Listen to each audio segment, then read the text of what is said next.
TAWU's President General Chester Humphrey says the responsibility of writing Mr. Phil Bentley was handed to the union when it attended a regional meeting of unions representing cable and wireless employees last week in Antigua.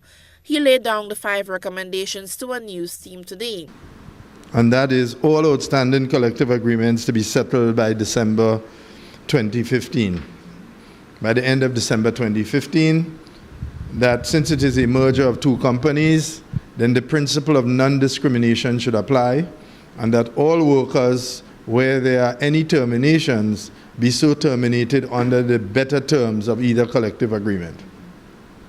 3, we demand that the issue of redundancy be engaged only after the application of a voluntary separation opportunity package has been offered to all workers of both Columbus Communications and Cable and Wireless, with the principle of the better conditions to be applicable. And 4, an open discussion on the implications for employees and the impact on the company by the possible acquisition of Cable and Wireless by Liberty Global.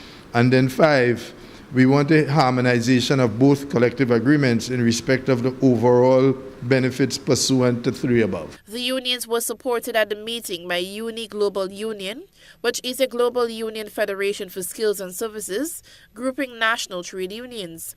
Humphrey says he cannot comprehend how the company that boasts of $1.2 billion US in revenue for the 6 months to September 30th, reflecting an increase of 4% over year-earlier levels, cannot afford to pay employees what they are owed. The company, the union says, reports of growth driven largely by the Caribbean, where profits grew by 22%. Humphrey says against that backdrop, a region-wide protest action will soon be held. And that may involve a work stoppage throughout the region. I can't tell you specifically what we have in mind, but it may involve that. It may involve softer industrial action.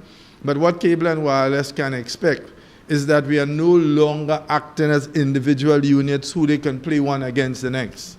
We are now consolidating as one group, and there is now a Cable and Wireless division in UNI. Last month, it was made public that Liberty Global is in talks to acquire Cable and Wireless Communications for about $5.5 billion in what would mark the end of an era for a respected telecoms group linked to days of the British Empire. According to British takeover rules, Liberty must declare whether it is buying Cable and Wireless or not by November 19th. Eugenia Peters, GBN News.